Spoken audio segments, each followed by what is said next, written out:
So the BBC is featured on the front page of The Guardian today, 18th of February 2021. It is being accused of hostile interview of Muslim leader. And the Muslim leader is featured on the front page of The Guardian.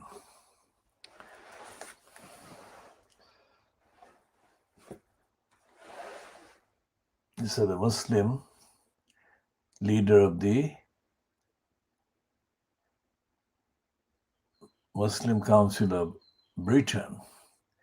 Now, we said previously when the row was reported that despite the fact that she's been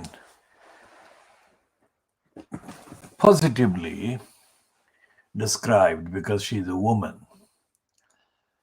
the essential role she will be playing will be that of a stooge.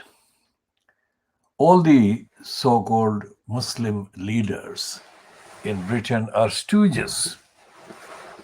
Muslim leaders approved by the controllers of the narrative in Fleet Street and in the government, in parliament. The Muslim leaders are used as stooges. There is no evidence that any Muslim leader has behaved in accordance with the requirements of universal truth. So this particular letter being organized by a Muslim woman in defense of this new leader of the Muslim Council of Britain over the BBC's hostile interview is exposed as a sham and as a stooge and a stooging letter. So it's not an angry row at all. It's a submissive, corrupt, pro-racist, mentally servile protest. Because its core demand there is that the BBC should have more diversity personnel in place. It's not about diversity at all. It's about the BBC's racist organization, the racist constitution, the racist agenda and narrative. So even if the BBC had people like Samira Ahmed. Samira Ahmed is the worst example, but the most high-profile one is a Muslim woman, so-called. I mean, the daughter of a Muslim father and a Hindu mother. Samira Ahmed could have been the daughter of Muslim parents on both sides and still behave as she has been behaving as a stooge for racists and anti-Muslims.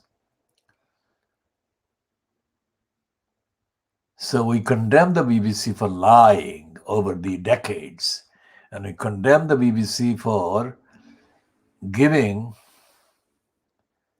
the hostile kind of treatment to this one, but we also condemn those who condemn the BBC because the condemners of the BBC are themselves guilty of the complicity and collusion with the BBC. So they're not actually answering the question, which is how to deal with the racist organizations like the BBC. So this is the main front page picture of this woman on The Guardian today, 18th of February 2021. This is part A of the Khoodeelaar campaign. KhoodeelaarTV television channel broadcast online every day. We haven't broadcast every single day since launching this channel in July 2021 to 2020.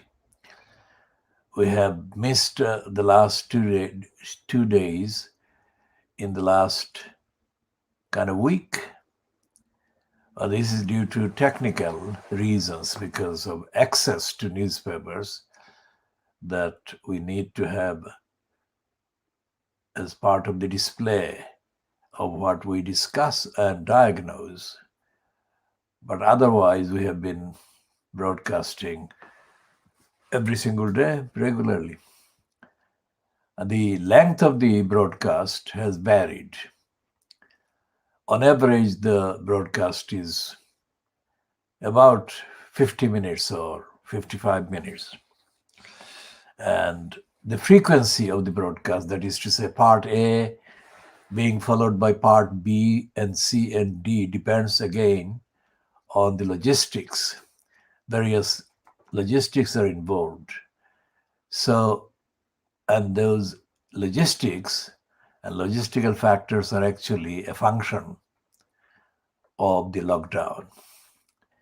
And the other factors involved are similar to the logistic, that is technical, and access to the contextual background evidential archives. And the reference to the evidential archives is a reference to the contents of our movements, archives, action archives that have been affected by the attacks on the Kitten's house in August 2012, and its implications and impact are continuing. That is the current cycle. But the longer cycle began in 1987, in September 1987, with the attack on